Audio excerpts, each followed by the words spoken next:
The Edwin V. Johnson Newsroom turns out local programs every day and night. Tune in for local news, community spotlight, and the open mic show. WHAV is the only Haverhill-based news source, and it's always free. Open mic!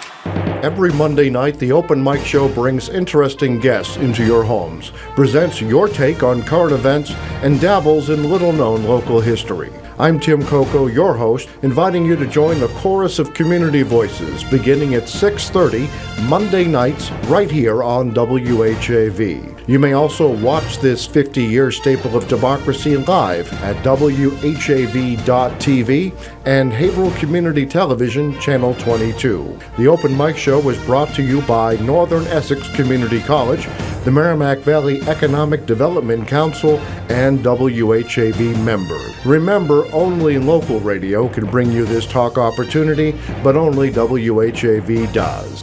WAVE weather! I'm WHAV meteorologist Rob St. Pierre with WAVE weather.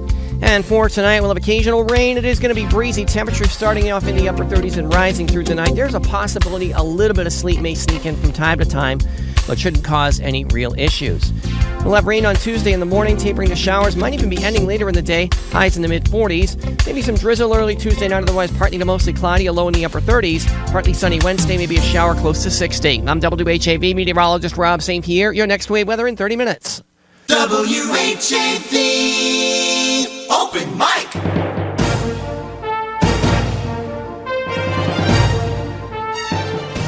From the Edwin V. Johnson Newsroom, WHAV presents the Open Mic Show with Tim Coco. Make your voice heard. Call 978-374-1900. That's 978-374-1900. Or email tcoco@whav.net.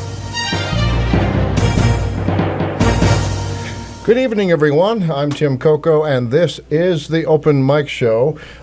Chris Porter is in master control, and he'll adjust the camera as necessary. But you'll note with me is Nancy Silberkleit, co-CEO of Archie Comics, live in the studio tonight for the Open Mic Show. And this is the 75th anniversary of Archie. And if you're a long-time local person, you'll know that much of Archie's characters seem to have come from Haverhill, such as the principal of Riverdale High and some of the other characters. We'll talk more about that as the program progresses. Nancy, it's wonderful to have you here. Thank you so much, Tim, and to be in Haverhill and sit with the character that Jughead was based on today was a wonderful treat. That's right. Nancy, you were with Jeff Linehan today. Jeff Linehan. His father. And as soon as I met Jeff, he says, let's get something to eat. All right, see, Jughead, you know how Jughead is. And actually, well, we'll talk more about Jughead's hat. You had a story you learned about that today, is that right? Correct, and I even happen to have a comic book that shows that famous Jughead crown that Jughead always sports. And when you're building IP, intellectual property, you have to be very consistent. So there's not many times you will see Jughead without this crown. So I was talking to Jeff. Did his dad wear, I think they called his dad Skinny Linehan, did he wear a crown? He says not really, but he remembers that his dad had made a crown out of a football. I go, how did that happen? So he explained it. He says you slice it and you bend it. So I said, could you try and do that in your spare time? If not, I'm going to try. But this is the crown that you always see Jughead wearing. Wonderful. Actually, let's just bring that a little closer to the camera. All right. I love intellectual property. So TV runs for your audience, if you happen to have a character that you're always drawing or doodling, you know, be consistent and don't change it. And put a little, you know, doodad on it. I think with Archie's crown, you always had a circle and a rectangle. So seeing something different here that's out of the character of the crown was always white or red. But after 75 years, we can pop those characters out. And I love how or Archie Creative Artists did a visual like that. Isn't But that- always be consistent with your drawing. Isn't That's that what builds isn't that wonderful? intellectual property. Oh, we have so much tonight to go through. We're going to talk about Archie's 75th anniversary. We're also going to talk about Nancy Silberkleit's own path to the top of Archie Comics, a little bit about Archie's history, a little bit about Archie social justice moves, such as being drastic with plastic, and about fighting bullies, and about learning to see something and to say something. How much time do we have? We have, we have 2 hours. We're going to see how long Nancy will bear with me tonight, and we'll try that. First, let's do some of the preliminaries. Chris, if you would move the camera probably a little to the more of the middle, so that move the whole stand so that we can see Nancy, so it doesn't look like she's down the hallway. But anyway, you can watch and listen to the Open Mic Show for the next 2 hours at WHAV.tv on your computer or smartphone. Okay, that's much better, Chris. On your computer or smartphone. You can also, as many of you already are, watch on Haverhill Community Television Channel 22 on Comcast in Haverhill.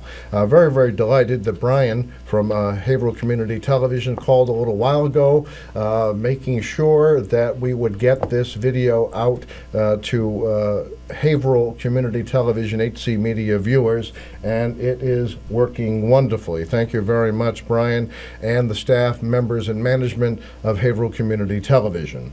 You can also listen to this program and all of WHAV 24 hours a day, 7 days a week on AM radio 1640 in Haverhill, Plastow, and Atkinson, New Hampshire.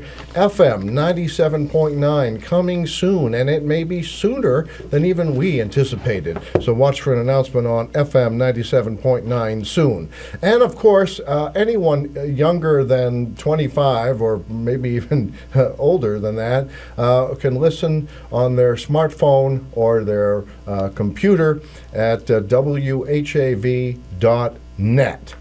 Thanks also to our cable television friends throughout the Merrimack Valley, Andover Channel 8, Haverhill Channel 99 on the Education Channel, Methuen Channels 8 and 22 on Comcast, Channel 32 on Verizon Fios, Plastow and Sandown both on Channel 17. Those who still want more options, Apple TV's Golden Oldies groups, just search for WHAV, and on TuneIn, which is available on television apps like Roku or your smartphone or computer. TuneIn is another way to get WHAV. All right, now that we have some of the preliminaries, one more thing. We are giving away, as usual, at the end of the month, a free birthday cake from Albie D's Second Generation Italian Bakery, 140 South Main Street in Haverhill. All you have to do, and don't be intimidated that there's a guest in the studio, just call 978-374-1900 and wish someone a happy birthday or a couple a happy anniversary that is celebrating in April. We always work 1 month ahead, and you go on the air. Chris will take your name before you come on, and your friend. And of course, if you're like Brian, one of our regular listeners, you make sure you you wish someone a happy birthday who lives next door to you, so you can get a free piece of cake. And I hope they can include Jughead, because he will want a slice with the flour on it. That's right. Jughead likes all that frosting and so on. So let's do that. All right. Why don't we start with the preliminaries? I'm going to play dumb, and some people would say that's easy for me to do. Let's learn about Nancy Silberkleit first. Nancy, you did not intend to be the person who carries on Archie's legacy, and it's sad. How did you? Not sad that you're carrying on the legacy, but sad how you were abruptly thrust into the role. How did you become co-CEO of Archie Comics? Well, I just want to add, I hope your listeners are going to turn down everything and listen very closely, because, my story is really, I feel, inspirational, especially to those out there who feel that that's not for them. I call this was the Harvard experience. When you go to Harvard, they want to see what you run from, and once they learn that, they ask you to, try it, because 9 times out of 10 they find out, students will find that they are good at this. But I can tell you, Tim, that, well, backing up a little bit, Archie Comics was started by 2 families, the Goldwaters and the Silberkleits. And second generation, my husband's business partner, Richard Goldwater, had passed away. And shockingly, 7 months after Richard's passing, my husband passed away. So Archie Comics was running rudderless. But, Archie has been around for now 75 years. And at that time in 2008, Archie could just keep going. And I was a teacher in Paramus, New Jersey. I had been a school teacher for about 25 years at that time. So, in my thinking, I'm a teacher and Archie Comics is going to propel itself.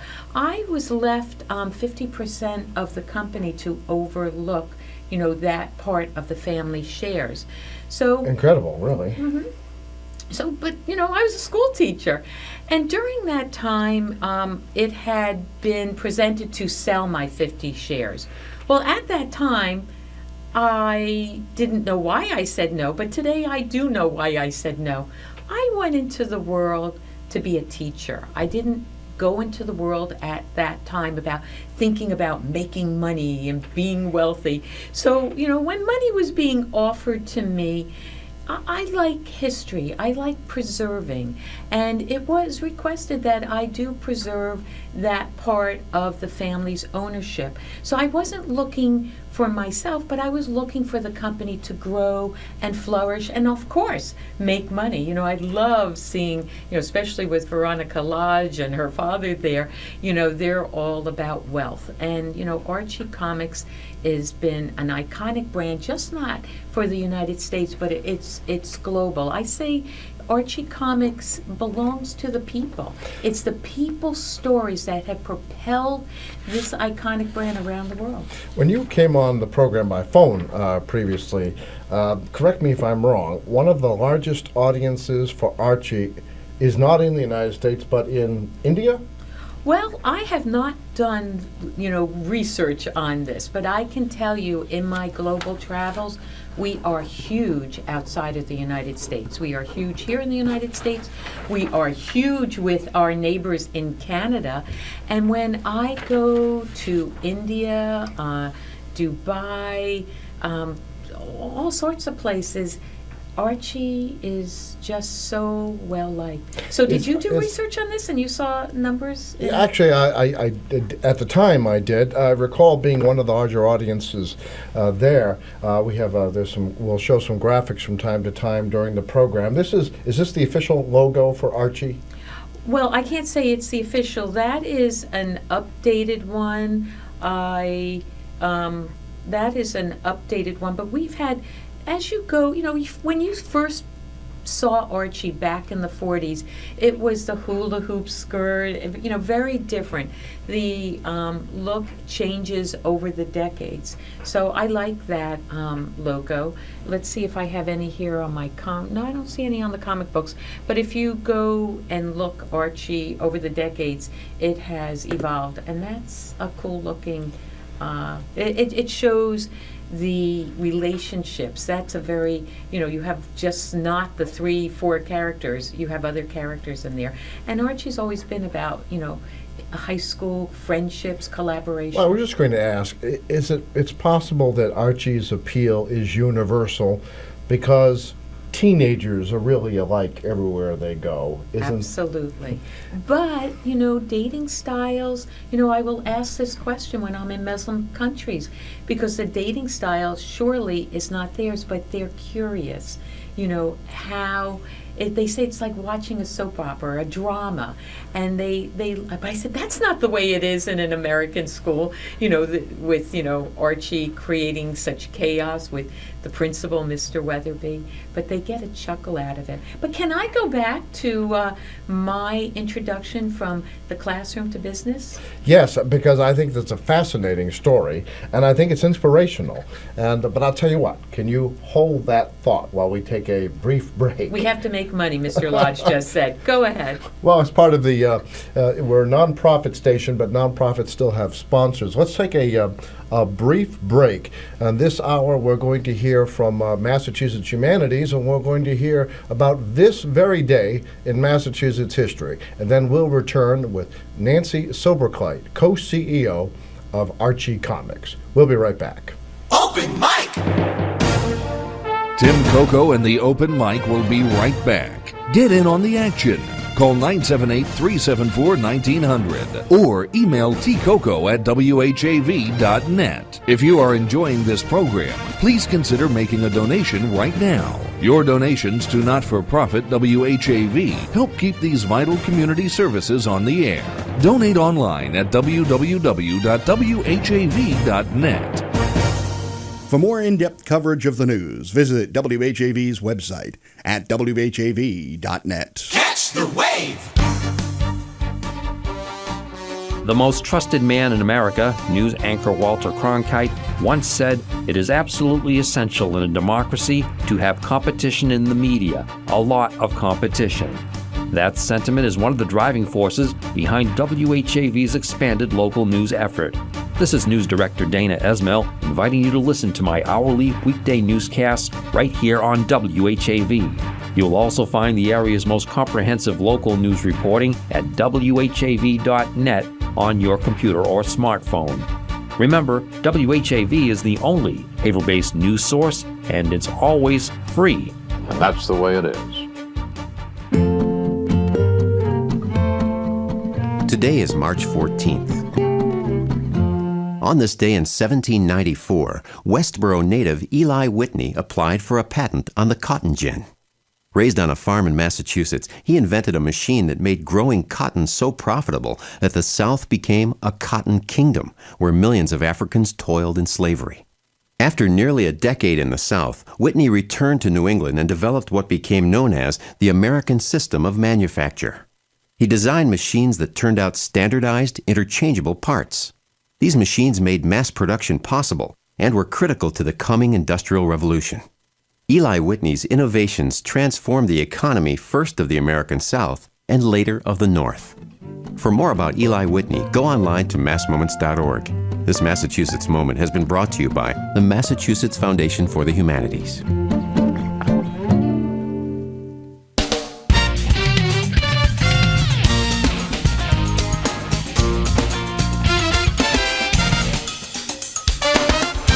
WHAV Open Mic!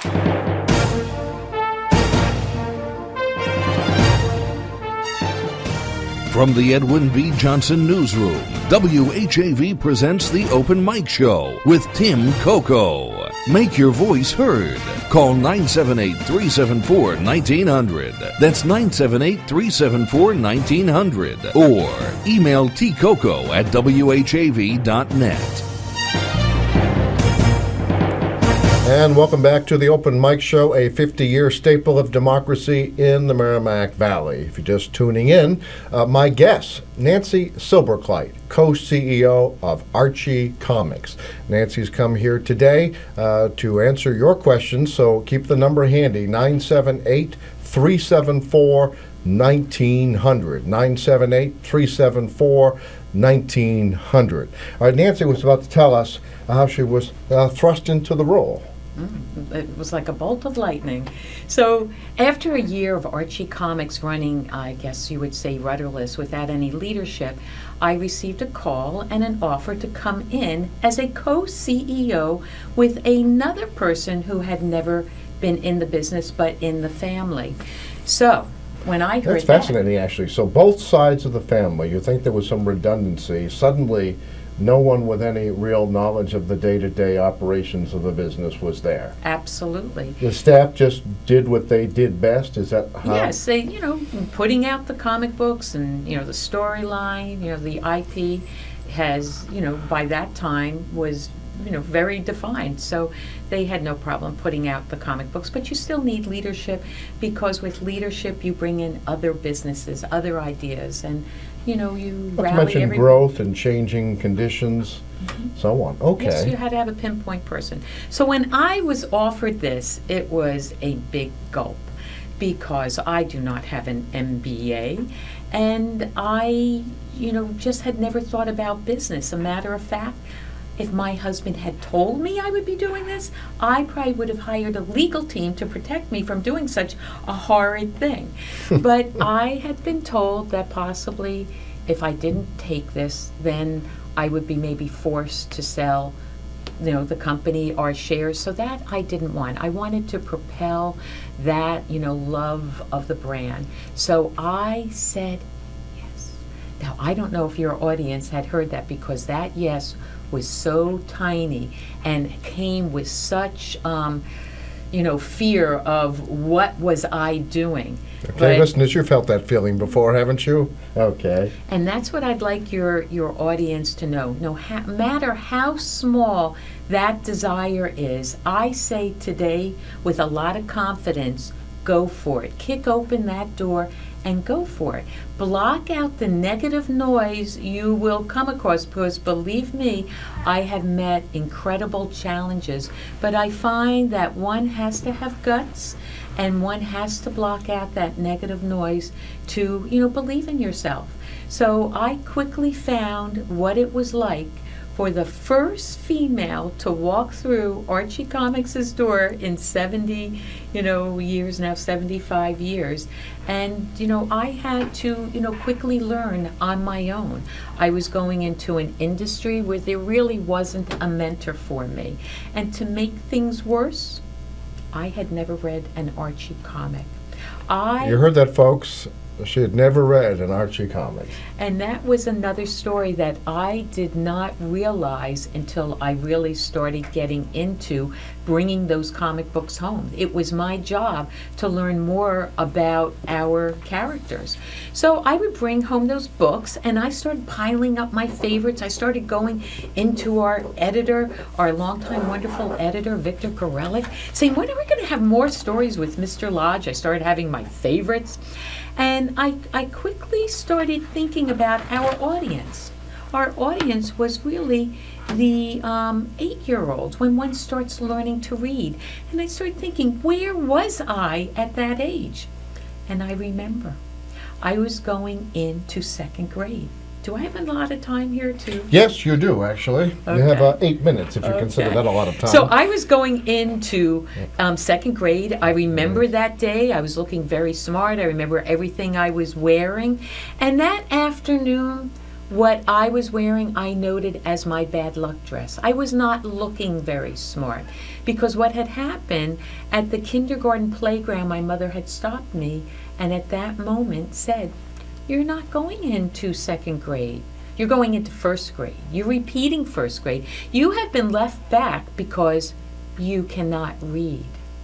And I say that was the moment the love of reading was stolen from me. So when I grew up, I graduated from Boston College in 1976 with a teaching degree. But I say the love of reading for entertainment was stolen from me.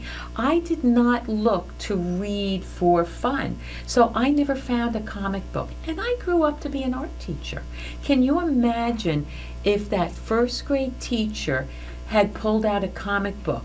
I was a visual person. I was fascinated by color and pictures. I probably would have learned to read like that.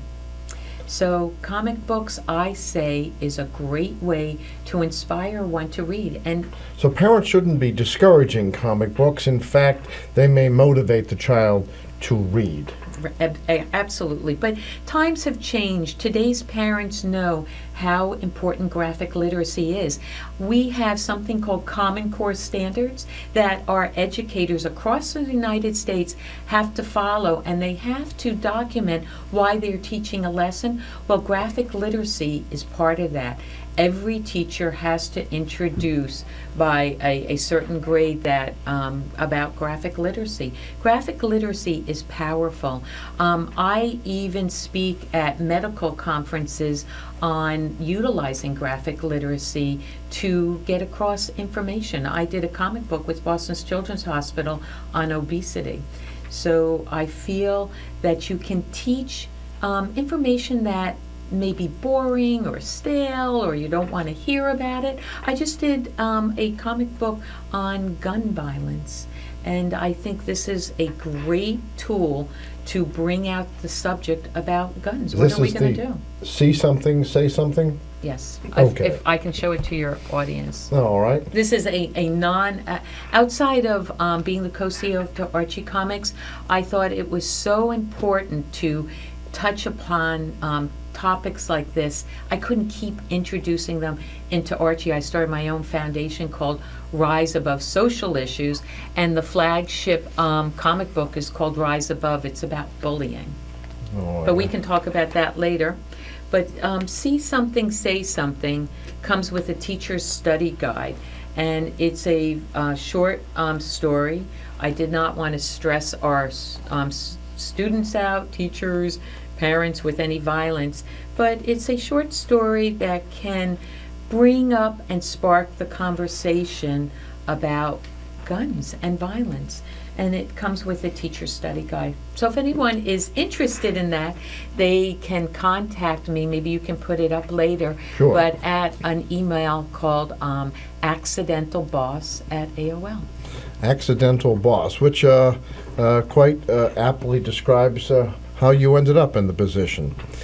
These are some of these social issues. You mentioned obesity a moment ago, and now you've mentioned See Something, Say Something. We're going to talk a little bit later about, was it drastic plastics? Yes, this was an Archie story. Oh, okay. Getting drastic with plastic. Getting drastic with plastics. And Betty and Veronica tell the story, apparently. Is that right? But are these some of the things you brought to Archie Comics, or were they already moving in a kind of a social area? Well, as I would read the stories, I was fascinated how a teacher, an educator, could use Archie Comics in the classroom. So I always say Archie Comics is a teacher's first choice of bringing graphic literacy into the classroom. So we started having Archie available in a different format. We call it graphic novels. We were always putting out our 32-page comic books. I had one somewhere around here. Oh, here. Okay. This one. And then we would have our wonderful digest. But we always found that, everyone wanted more stories. So the first one we did, we asked many of the people working with us, including myself, what is your favorite story? And I had read so many in such a short time. I had seen one called Clock Croc. And that's where I thought a teacher could talk about, it was about the great, not only about the great San Francisco earthquake, but it made mention of it. And in the story, it gives a chuckle. And I never tell what the chuckle is. You have to go buy this, The Best of Archie Comics, and that story, Clock Croc, is in here. Actually, The Best of Archie Comics. Is this available where comic books are sold, or online, or both? You can get it on Amazon. You can get it in the bookstores, Barnes & Nobles. You can get it digitally. You can get it at Archie Comics. You can order this online. And we just came out with, I think I gave you the link, Archie Comics 75th Years. That is another book that has a ton of stories. Is that the one with 1,000 pages, or? I didn't look to see how many pages. Because I saw, well, I know you have one here. Yes, that's I brought 1,000 another pages. one with 1,000 pages. We can put up the 75th anniversary cover, please, Chris.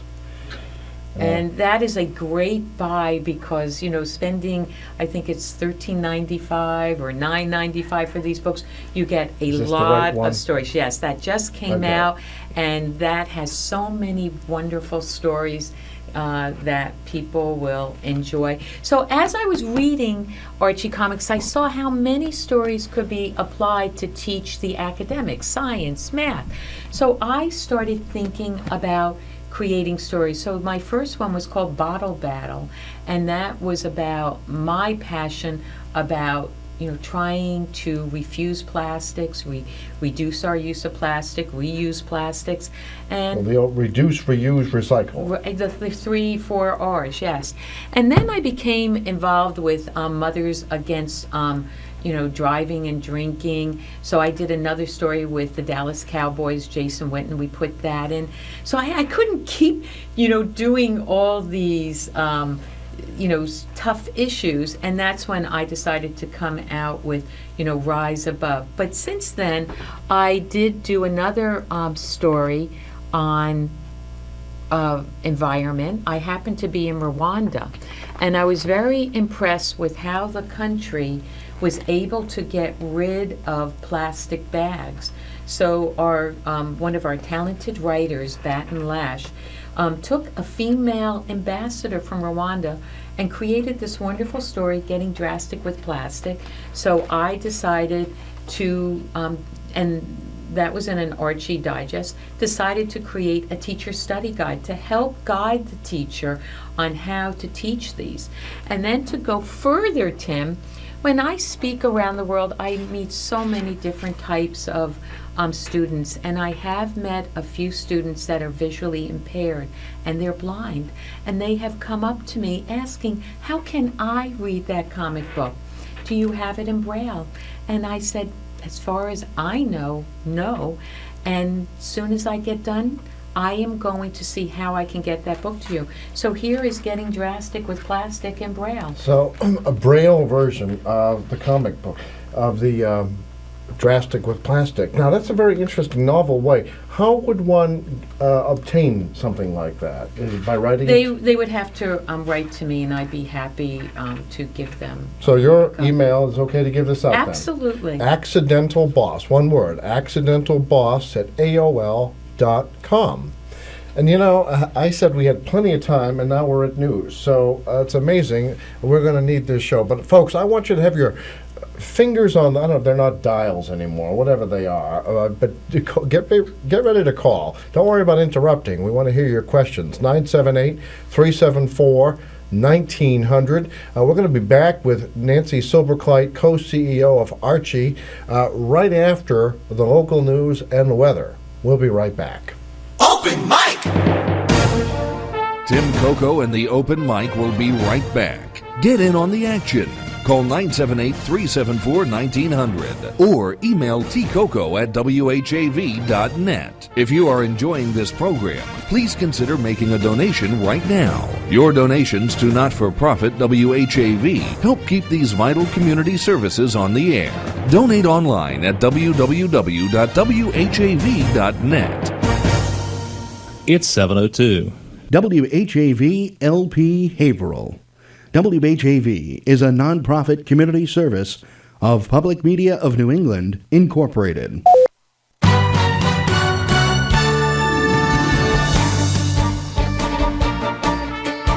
Here's what's happening in local news.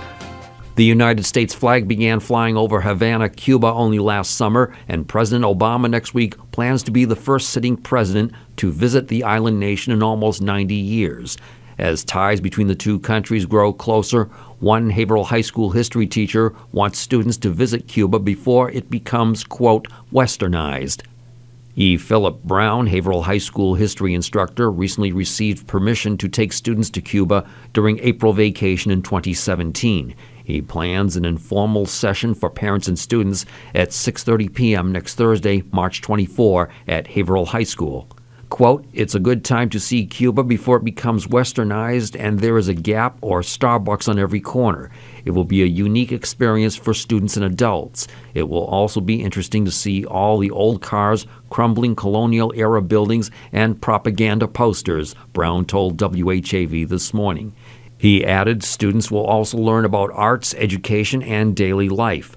Besides the usual museum visits and sightseeing tours, students will engage with average citizens up close by having lunches and dinners at their private homes, which Brown describes as being, quote, very cool, end quote. He has selected Education First educational tours to provide the itinerary. Brown expects the tour to cost $2,900 for students and $3,400 for adults, but hopes advanced fundraising will bring those costs down. He is working on trip arrangements with his wife Chrissy, a physical therapist with Haverhill Public Schools, but expects other faculty to join. There is more at WHAV.net. Massachusetts Governor Charlie Baker this morning signed an opioid addiction prevention bill purportedly brokered last week by Haverhill Representative Brian S. Dempsey and other legislative leaders of the Joint Committee on Ways and Means. The substance abuse bill requires prescribers to check the prescription monitoring program each time they prescribe a narcotic, sets a 1-week limit on first-time opioid prescriptions, and gives patients the ability to limit the number of pills they receive. The bill also includes provisions aimed at informing young people, parents, and patients about the risks of opioid use and misuse, quote, which will help prevent tragedies in the future.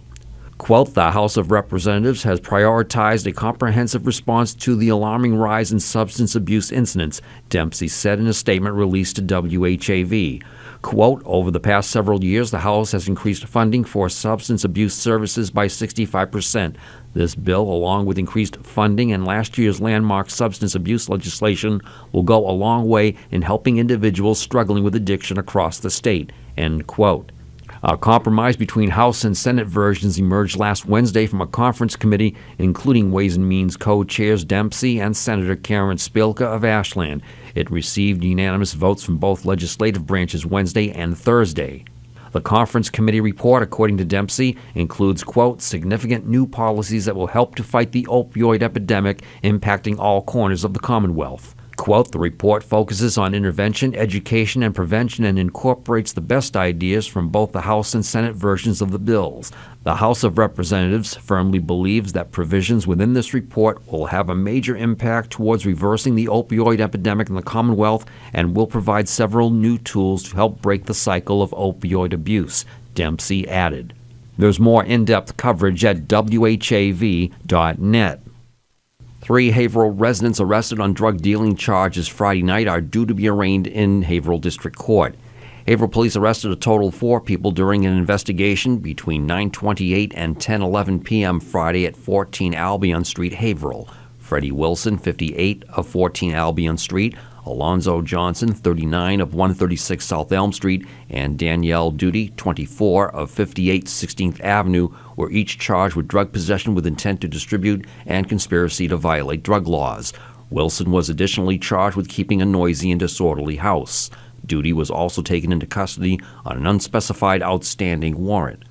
Also arrested at the scene on an outstanding warrant was a 59-year-old man from Somersworth, New Hampshire, but specific charges under the warrant were not listed on a police log. In other police news, a Haverhill man heads to district court to face assault and various recreational motor vehicle charges after his arrest by Haverhill police Sunday afternoon. Stephen Nason, 56, of 43 Bennington Street, Haverhill, was arrested at 3:44 p.m. Sunday at 395 Brandy Brow Road, Haverhill.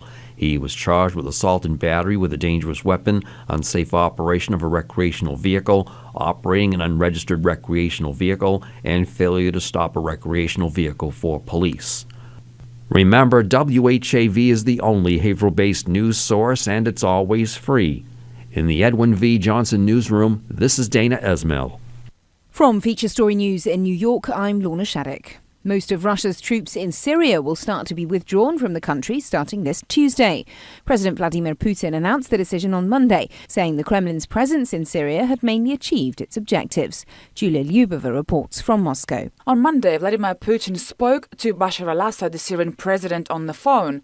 And in that phone call, both agreed that ceasefire in Syria reduced the bloodshed. Well, according to Russia's state media, Russia will keep its base in the city port of Tartus, and also Russia will keep a base for its aviation.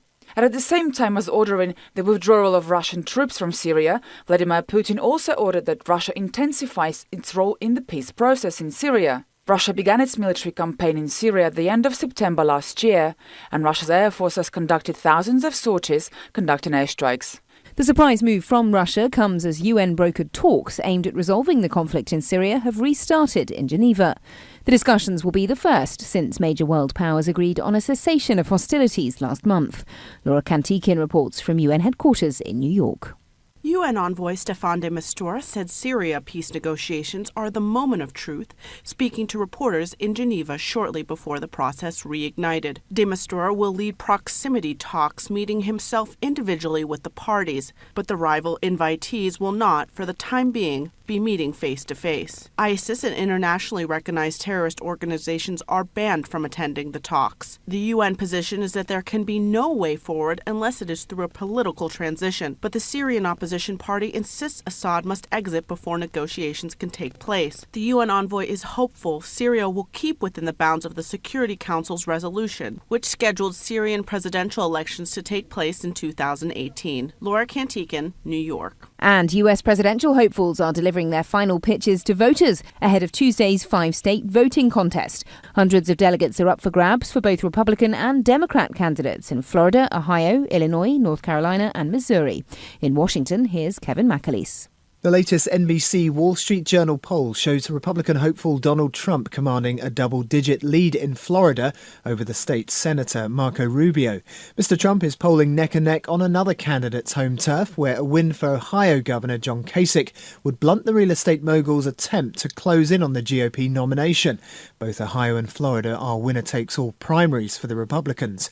For the Democrats, Bernie Sanders will hope his stance against what he calls unfair trade deals and Hillary Clinton's support of them will resonate and attract voters across Midwest states.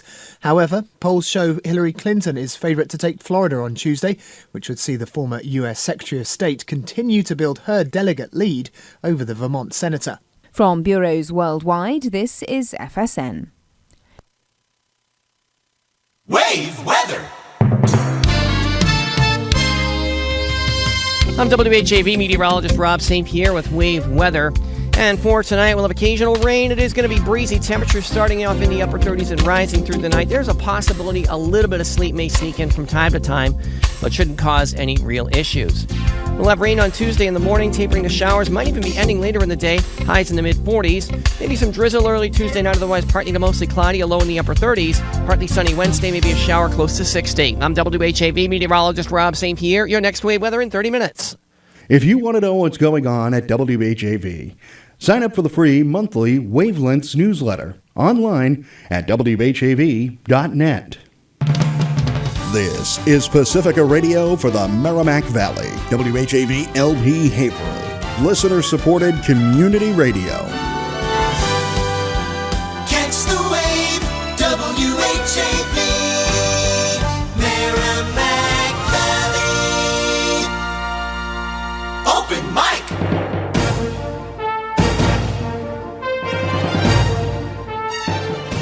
From the Edwin B. Johnson Newsroom, WHAV presents the Open Mic Show with Tim Coco. Make your voice heard. Call 978-374-1900. That's 978-374-1900. Or email tcoco at whav.net.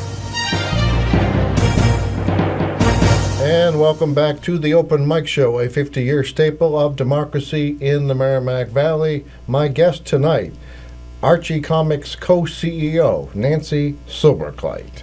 Again, thank you, Nancy. This is very educational, and that, I guess, well, we'll go back to one of our original themes, but Nancy and I were just speaking during the break that teachers, educators, can learn about these educational materials by going to your foundation site? Well, they can go to Archie Comics. Archie Comics, they can download our comics books digitally, and they can buy Archie Comics.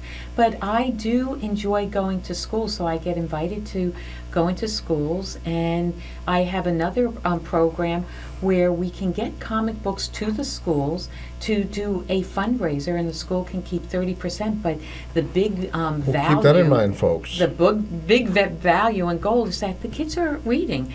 I've been at schools where they have these comic book fairs, and the children are picking up, and their noses are already very deep in the story as they're paying for them. And I like when a school pre-orders books. I have a few schools that will contact me, and I suggest, and I give them a few books. They put together a flyer, and they will, I think we've had programs like that in school where the child will get a list of books and they will order from them. But we can do the same with comic books. I should have asked this sooner, and I should know the answer, but I'm getting so old, I may have known it and forgot. Do you have children? I have a daughter, yes. All right. Is your daughter an Archie fan? Oh my goodness, she was always reading. I said I had never picked up an Archie comic book, but they were there. As I was her age, they were not there. And I am sure if I had found them, I would be reading them. And going back to when I came into Archie and I started myself learning about it by reading and reading, guess what happened?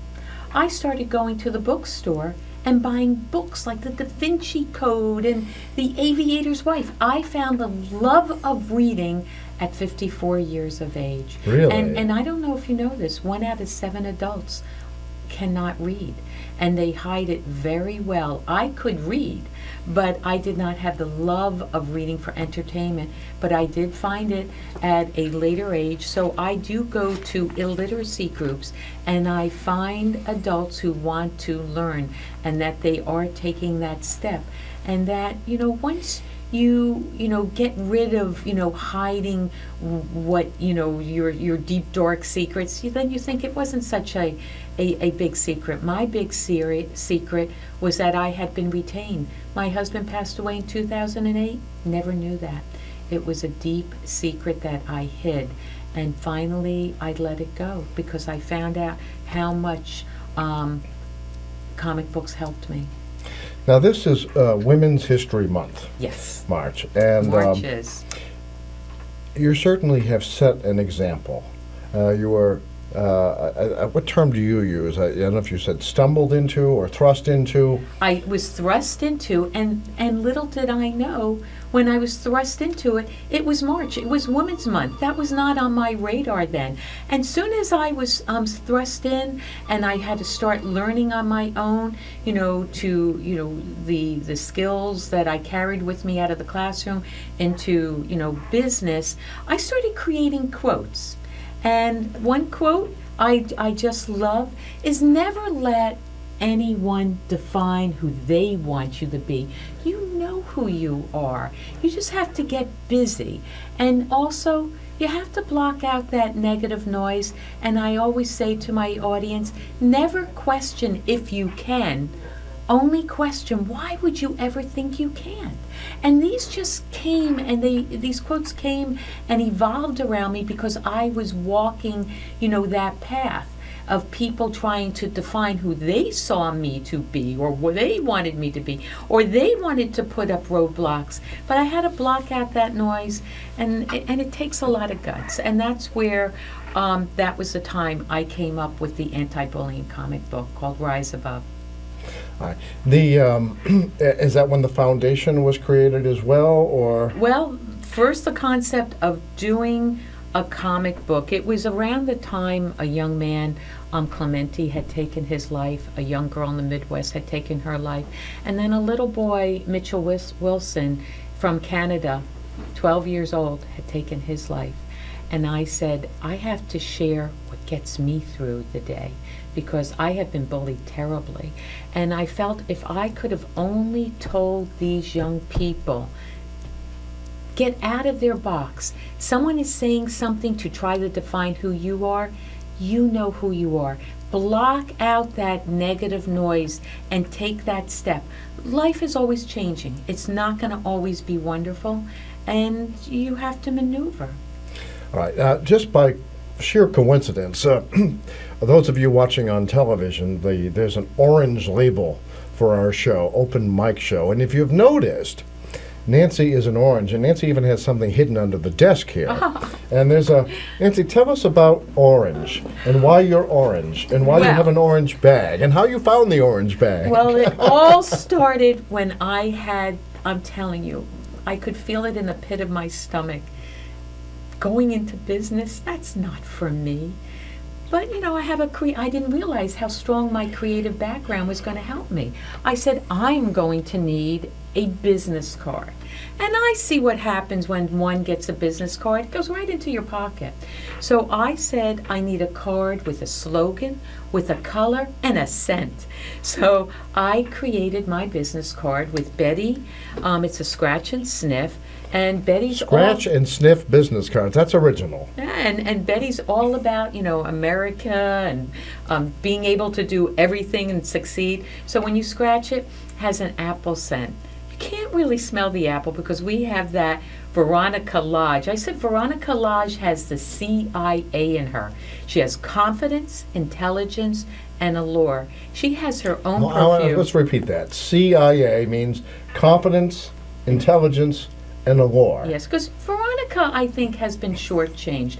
When before I had come in, Veronica was always spoken about with being, entitled and, some negative things about, and she does have some traits that I do not admire, but when you really look at her, Tim, she is always positioned by her father, Hiram Lodge, the successful businessman.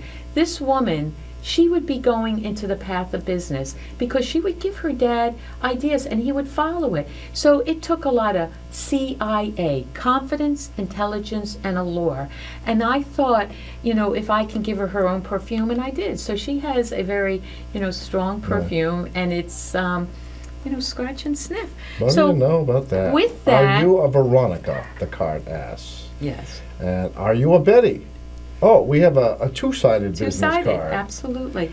So I couldn't leave myself out, and I started thinking about me because, it's so important, education, and to go for degrees. I'm proud that I have a teaching degree from Boston College, but I do regret I do not have an MBA, but it's on my list.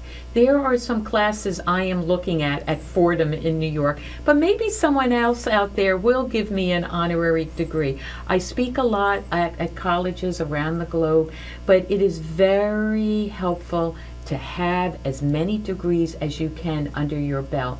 So I started thinking about, what's going to give me, some clout. So I said, my face belongs to Archie. And his orange hair, I started, if you, look at pictures of me, I tried to sport orange. I think we have a singer that wears hair over her face. I just love her music. But I don't dress in orange at home, but I have a closet full of orange. And I happened to be in Washington about 2 weeks ago. Yes, there's a story behind this. And I happened to see, the orange bag. And I said, I happen to have an orange tassel at home and an orange bracelet. So wherever I can, and those are orange sunglasses? Orange reading glasses. And reading glasses. And I do have the sunglasses.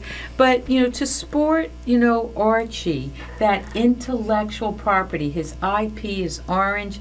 I proudly wear it with Archie, written across my heart. I just heart Archie 24/7. Now, as some people know, my day job is running an advertising agency, and absolutely, intellectual property. You defend it, you work on it, you embrace it, because if you don't, you can lose it. Would you like to hire me? Yes, very good. We'll take you on the road. We do have callers backing up, but we're going to take a brief break for community. What? And Tim, before we come back from break, can we play Sugar Sugar? I tell you what. Can you work in Sugar Sugar? And then we'll go. We'll take that into Community Spotlight. Chris will take it away. Oh, he's not ready. We threw him off guard here.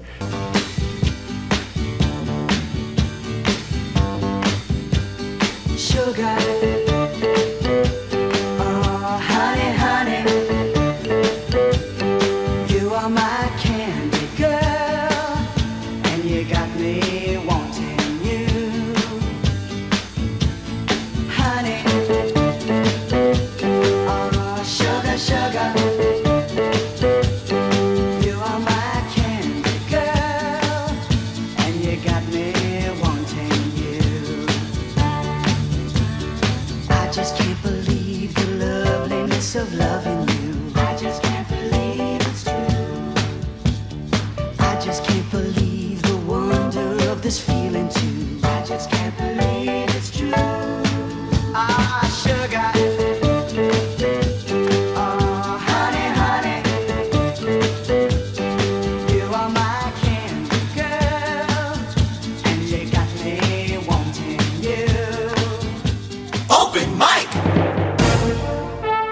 Coco and the open mic will be right back. Get in on the action.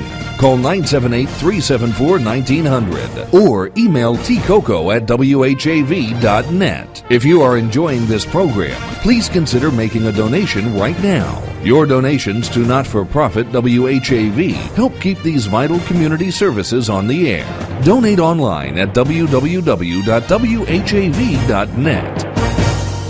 Tom Bergeron wants your help. He's the honorary chairperson of WHAV's Make Waves campaign to bring local news to FM. The sooner you contribute at WHAV.net, the sooner WHAV signs on at 97.9 FM.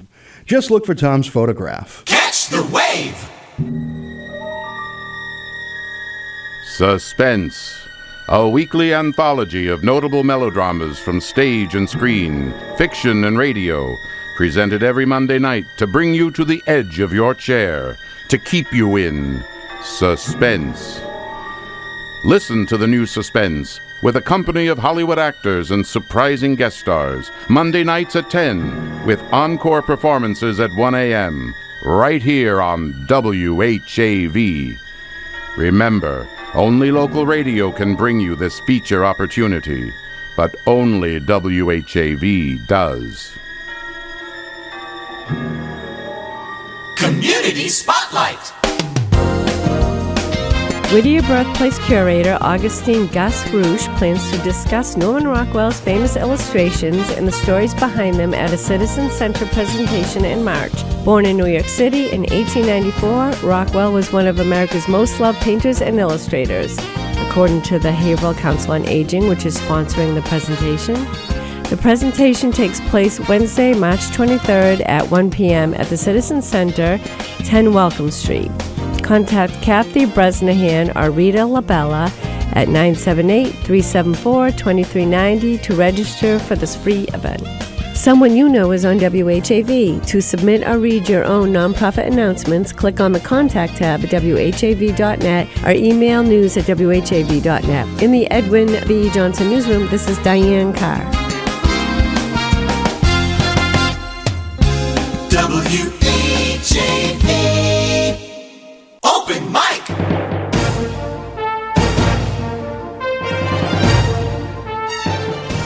From the Edwin V. Johnson newsroom, WHAV presents the Open Mic Show with Tim Coco. Make your voice heard.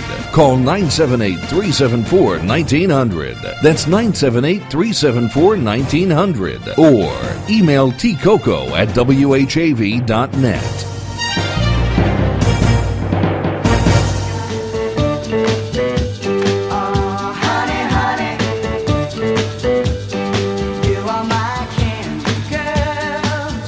Nancy, chime in.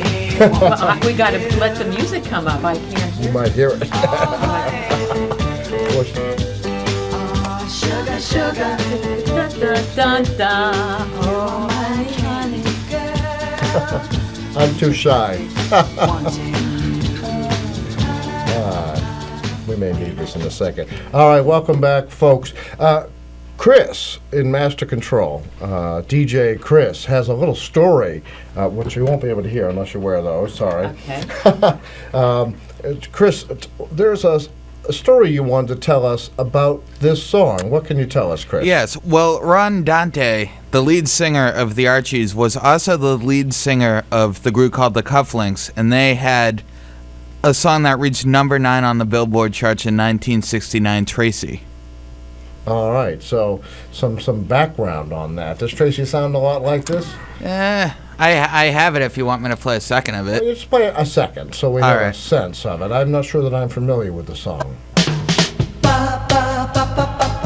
Oh, yes.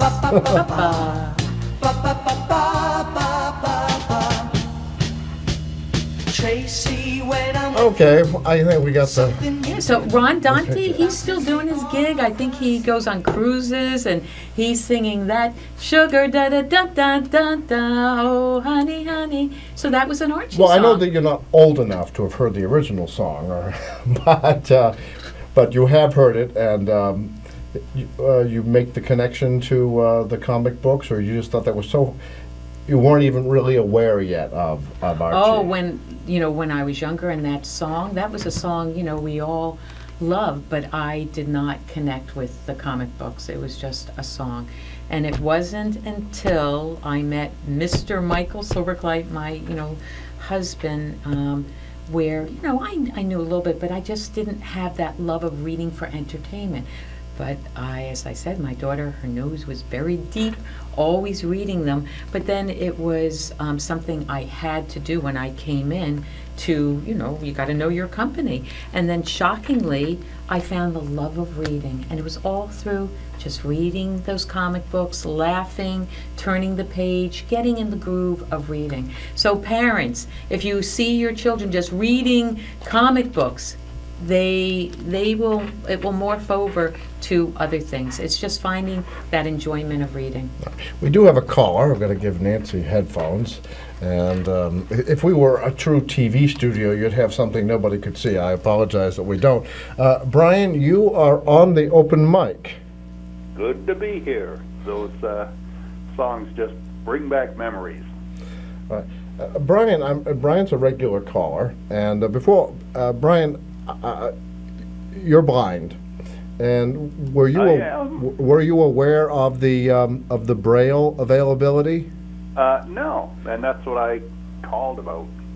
I figured it might have been, and well, feel free to ask Nancy any question you have, and then anything else you'd like to bring up. Well, they're not available yet. Is that the case, or there's a plan that's being worked out, which would also address description of those graphics? Well, can I take this off to answer? Yeah, you can if you like. Hi, Brian. Thank you for calling in. I just felt moved when I go to a school and I talk about a specific comic book that I'm using as a PSA, a public service message, and this one's on environment, that it was not right not to let everyone be involved. So when I met this young lady who is blind, I had this story, which is an Archie story, Getting Drastic with Plastic, made into Braille. So describing the panels is not done that deeply, because that would mean nothing to a blind person to describe the pictures. So it's really just the text and maybe a little bit more description that a blind person could understand. Then I had my comic book out of my foundation, a non-Archie product called Rise Above, the comic book on bullying. That's another book I bring to the classroom. So I had that one done in Braille. So unfortunately for our blind population, comic books are not specifically putting these out, but I am sure if you were interested in a specific story, you can bring it to a person who knows how to put it in Braille. So I'm putting back on the headset to see if you have another question. Yeah, Brian, you want to follow up on that?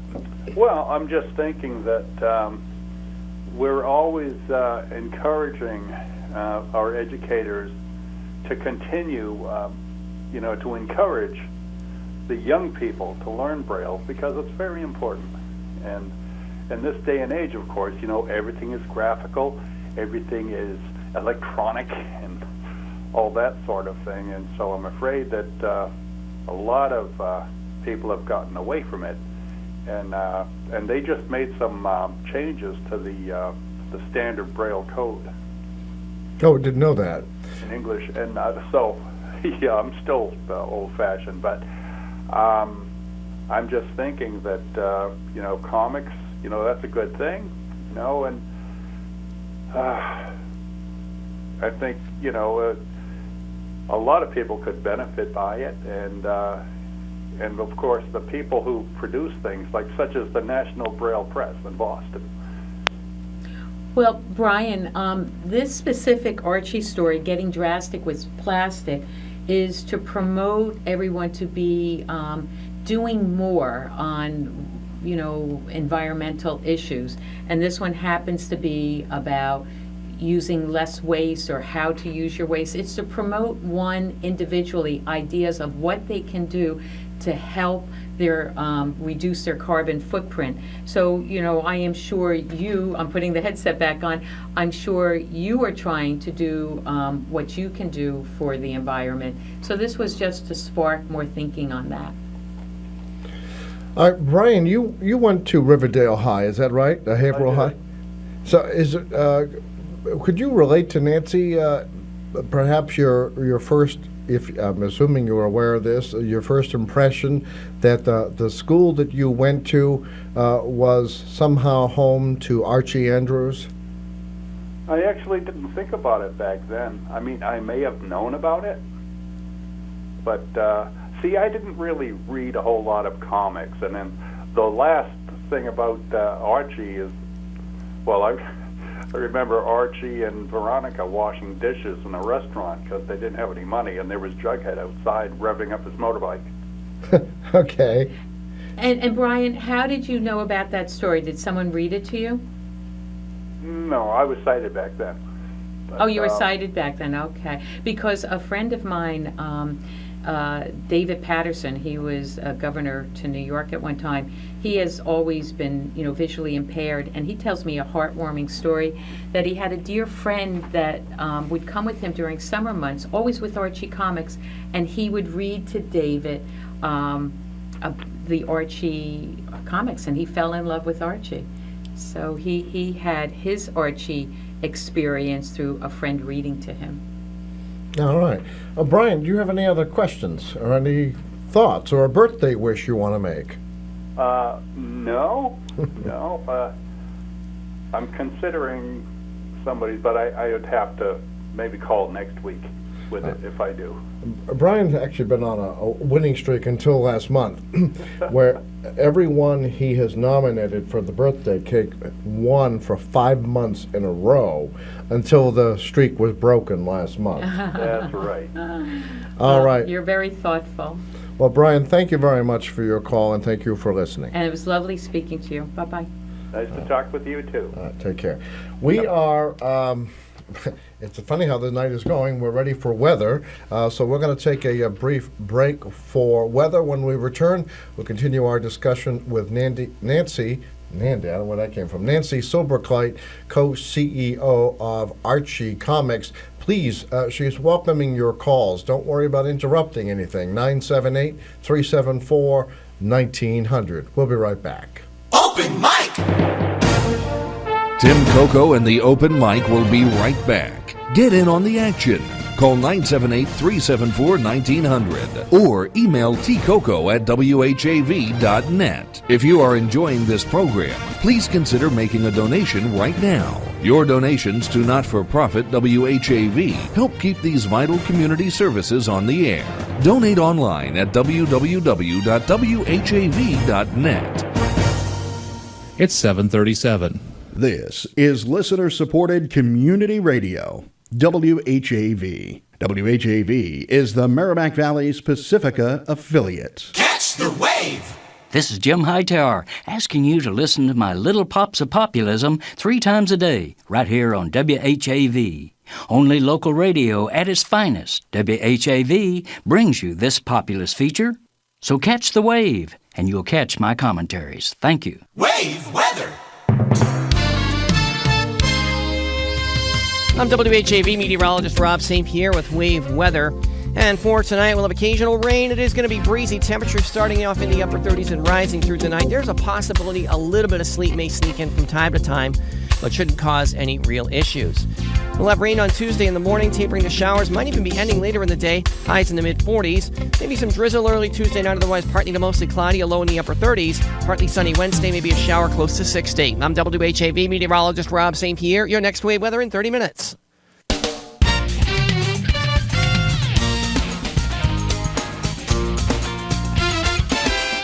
Catch the wave! WHAV! Open mic!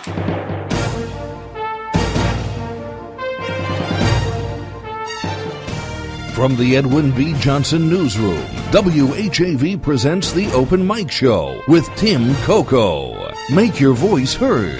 Call 978-374-1900. That's 978-374-1900. Or email tcoco@whav.net.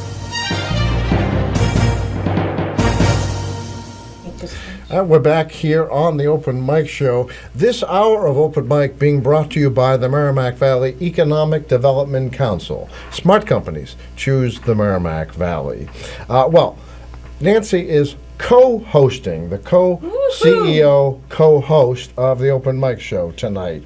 You better watch out. Veronica's CIA may rub off on me. What is CIA again? Confidence, intelligence, and allure.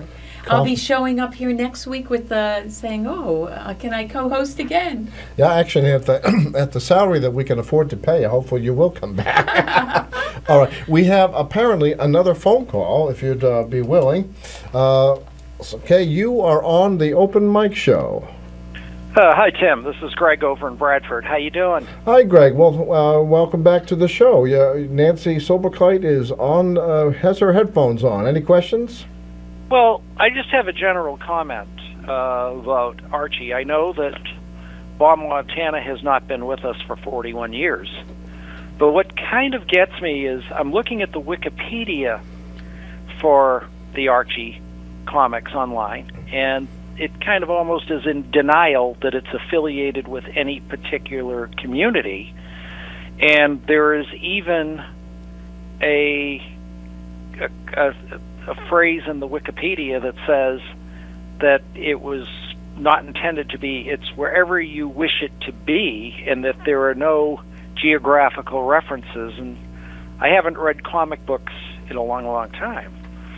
But I do know that when Mr. Montana was shepherding the strip, there were a lot of highly specific references to Haverhill, not just the high school with the Thinker, but some locales like the Chocolate Shop, Rocking Horse Park, things that are in our area, and those have been those seem to have been phased out of the strip. It probably were phased out.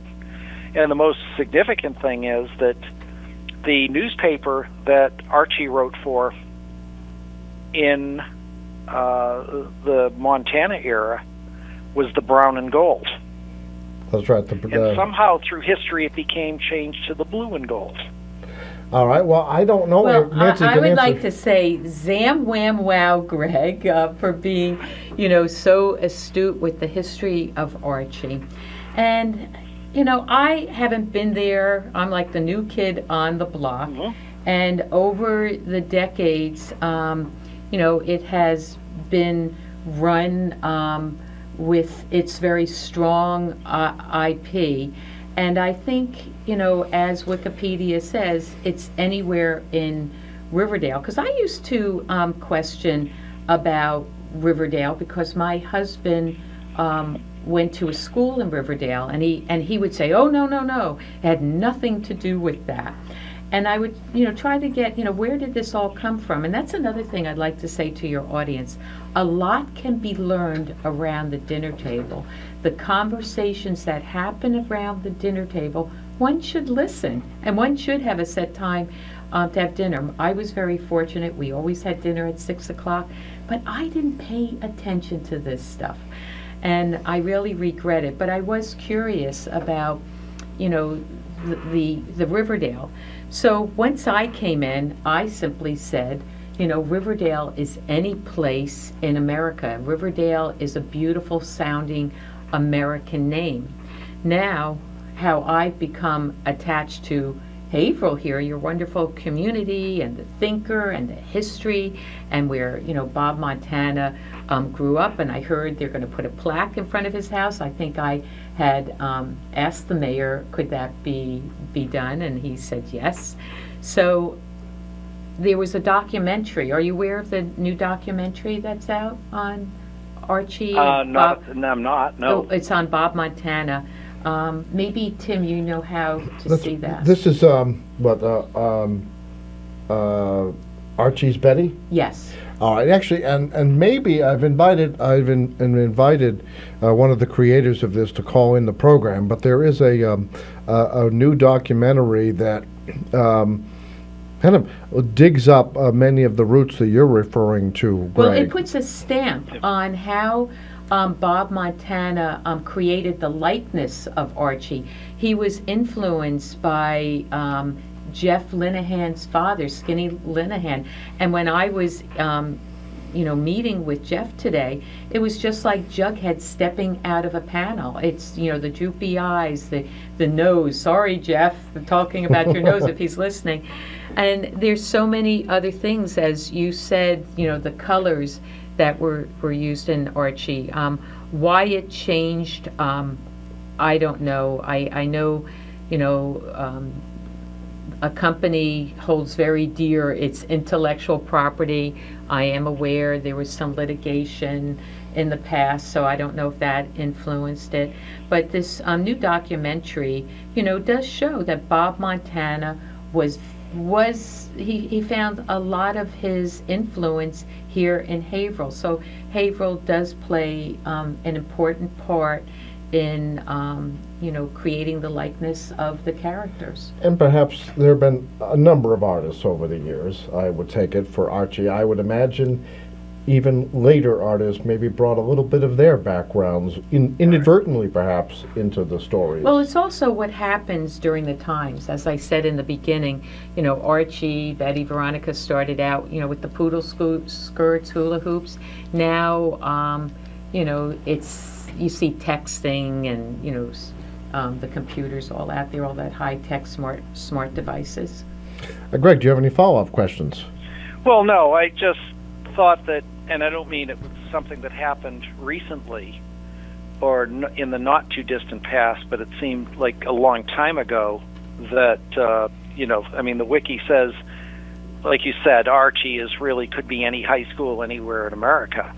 But on the other hand, there were in the Montana era specific references to locales in the area, specific references to certain things that were peculiar to Haverhill High School, such as the brown and gold, such as I believe there was some mention of toga days, which Haverhill High is one of the last was at least one of the last bastions of Latin being taught in a public high school. Yes, still is, I think. But again, I think this goes back to intellectual property, that's how the company based the company to be, a town anywhere in the country. But with this new documentary out, I'm sure you'll be seeing, changes online about all this influence, and it's just fascinating that these historians were able to do all that research and put it together. So it's valuable for all of us to know. We're all fascinated with, the I Heart Archie, I call it. Well, Greg, thank you very much for your question. You're very welcome. All right, thank you. Talk to you later. Have a good night. Thank you. You too. Good night. Thank you. Bye. All right. Actually, we were just discussing the evolution of Archie, and I don't know if I'm going to skip ahead, but if for our television viewers, if Chris can go ahead with Archie on the CW. Yes. And I think you mentioned Archie on Broadway. Broadway, absolutely. So, we are going into so many other mediums this year. It's very exciting. When I first came into Archie, I started thinking, where else should Archie be? I oversee education and Broadway. So I reached out to, I did my homework, met many producers, and I finally found some producers, Brian Zweibel and Tara Smith, and they have expanded and have other people on their team now. And they just recently announced, I think about 4 months ago, it takes years to create a Broadway musical, but now that they announced it, we are not far from seeing Archie on the Broadway stage. And then you said CW will be seeing Archie in a different format on TV. No, that's, and according to Archie Comics, let me see what I can do here. I can't do two things at once, I guess. Well, if you're looking for information on CW, go visit archiecomics.com. It's all up on our website about the cast and a little bit about this new medium of seeing Archie on TV. All right, so it's called Riverdale. It's a 1-hour drama, I understand, and it's going to be on the CW. And I couldn't help but notice the characters. Chris, could you put that up one more time? Archie seems to be a little more modernized for CW, and so you can see them in this CW promotional item. This is a modern, contemporary Archie. Is this how we keep the character fresh? You mentioned the poodle skirts before. Yes, if you go back and look at how Archie looked in 1941, he surely didn't have that look in the 60s, and then bringing it up into the 80s, a different look.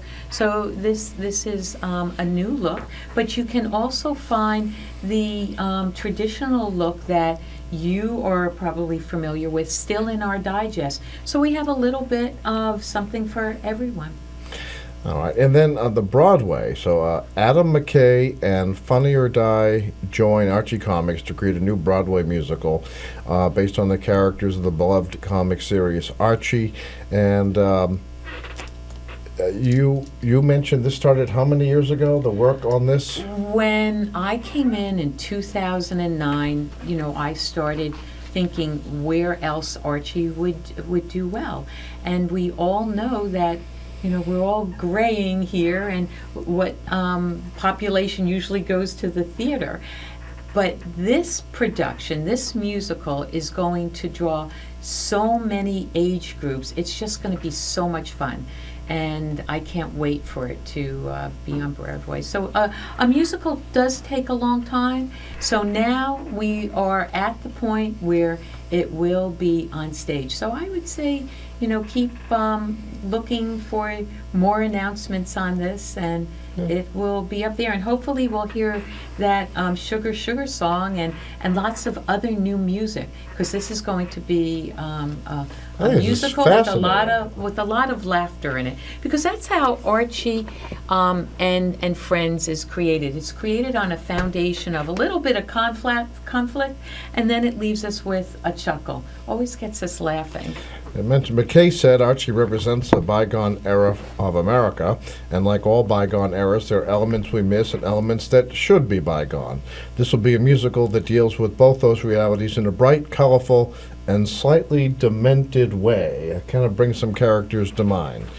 All right. Like I was thinking of a scene. I'm always putting my 2 cents in. I said, what if that Archie Redford comes up, up from below onto the stage, and nothing but Bettys keep coming out. And Bettys keep doing this dance in the song, and finally it's Betty ripping her wig off and taking that ponytail off and being furious at Veronica. So, that could be a funny scene where finally, Betty gets angry and had it with Veronica. Do you expect to be present for rehearsals and things like that? I think that would be fantastic. So a lot of work and time goes into it. I have been invited to the beginnings, and it takes a long time. So I think when they think there's something there, they will let me know, and I will be there. But, opening night, next night, and I think I'm going to have my seat there for the whole year, and I'll have another seat to invite people with me. Well, that's wonderful. We have to take a break, late as I am usually, for this hour's movie review from our friends at Take Two Movie Review. Maybe we'll eventually hear of an Archie movie review. We'll be right back. Open mic! Tim Coco and the Open Mic will be right back. Get in on the action.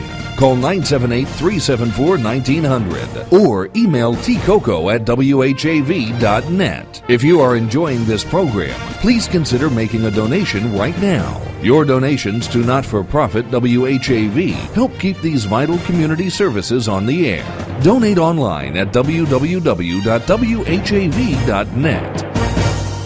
Are you listening to WHAV on cable television? If so, Join WHAV in thanking the board, staff, and members of your local public access channel. Catch the wave! Melinda's Garden Moments help gardeners create and maintain a healthy, beautiful garden with ease, inside or out and all year long. This is Melinda Myers, inviting you to tune in every weekday morning, right here on WHAV. You'll learn creative ways to grow your own vegetables and herbs while beautifying your landscape. Eco-friendly lawn care, flower garden design basics, unique container gardens, attracting birds and butterflies to the landscape, and much more. Again, please join me weekday mornings for Melinda's Garden Moment for a very environmentally friendly approach to gardening. Remember, only local radio can bring you this feature opportunity, but only WHAV does. This is Take Two Movie Review. I'm Kim Lowe. This week, hail the golden age of movie making.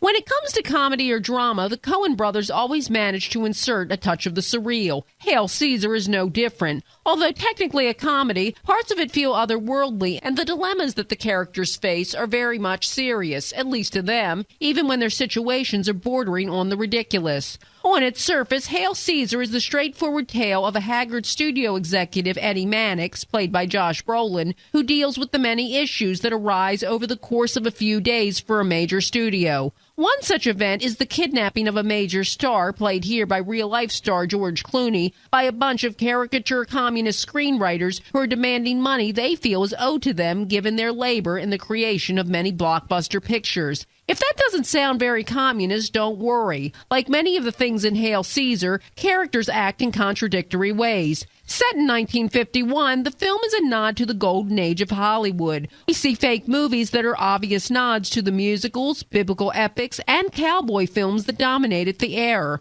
The most obvious is the title of the movie, which harkens back to DeMille's The Ten Commandments. Likewise, many of the characters are based on real-life people, such as Scarlett Johansson's Deanne Moran, who is based on Esther Williams. Her situation of being pregnant by a married actor and the studio dealing with it is actually based on the real-life story of Loretta Young. While this will go over the heads of many, it's this inside material that will be appreciated by film buffs. Hail Caesar may not go on to become a Coen Brothers classic, but it will be remembered for its nod to a bygone era and some sophisticated laughs. This has been Take Two Movie Review. I'm Kim Lowe. Catch up with us at TakeTwoMovieReview.com and feed us back on our page on YouTube.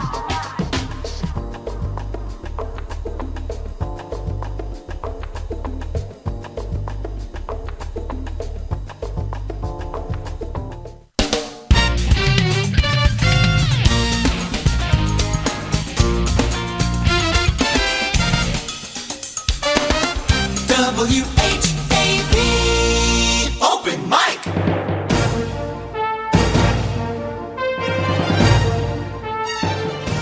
From the Edwin B. Johnson Newsroom, WHAV presents the Open Mic Show with Tim Coco. Make your voice heard. Call 978-374-1900. That's 978-374-1900. Or email tcoco@whav.net.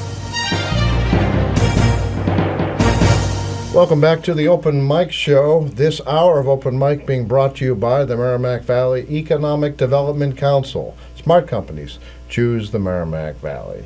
Well, we've heard of Archie on the CW, on Broadway, in books, in Braille, comics. Now and digital, Archie Digital, did you mention that? Archie Digital, oh that's right, I moved the camera when I walked out there. I thank you, Chris, for fixing that. So now we have a Comic Con. Tell us about this, Nancy. Well, Nancy also co-CEO who's co-host. All right. Well, I am from Westchester in New York. I'm close to a town called White Plains, and I belong to an anti-bullying group. And at the end of the year, this was about 2 years ago, I said, I don't feel that our message is reaching the children. Why don't we put it in a format that they would enjoy? I said, let's have a Comic-Con. And they said, what? And I said, let's have our vendors come, because many of our vendors all have panels, comic books that talk about how one should behave and be respectful, and helping one who may be unfortunately targeted of bullying.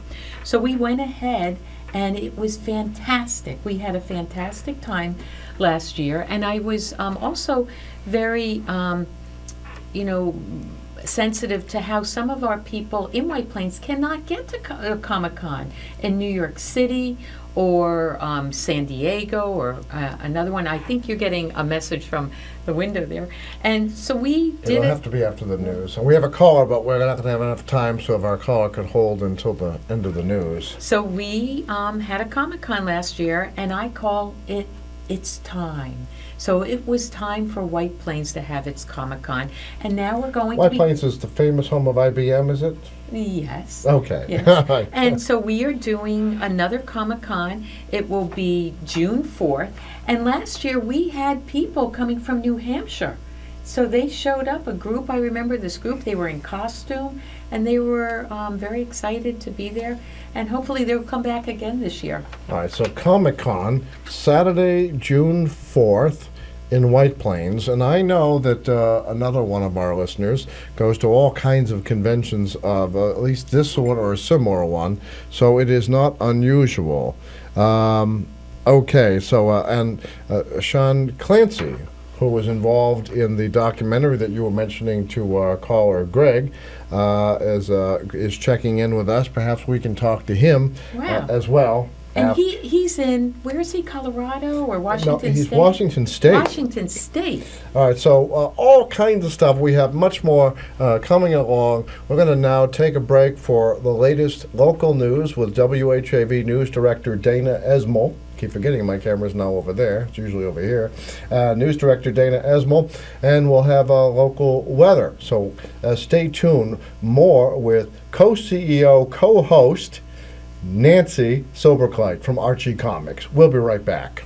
Open mic! Tim Coco and the Open Mic will be right back. Get in on the action. Call 978-374-1900 or email tcoco@whav.net. If you are enjoying this program, please consider making a donation right now. Your donations to not-for-profit WHAV help keep these vital community services on the air. Donate online at www.whav.net. It's 8:01. WHAV LP Haverhill. WHAV is a nonprofit community service of Public Media of New England, Incorporated.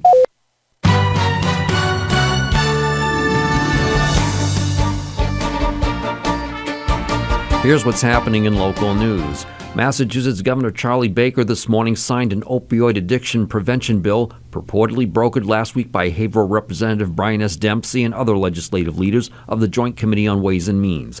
The substance abuse bill requires prescribers to check the prescription monitoring program each time they prescribe a narcotic, sets a 1-week limit on first-time opioid prescriptions, and gives patients the ability to limit the number of pills they receive.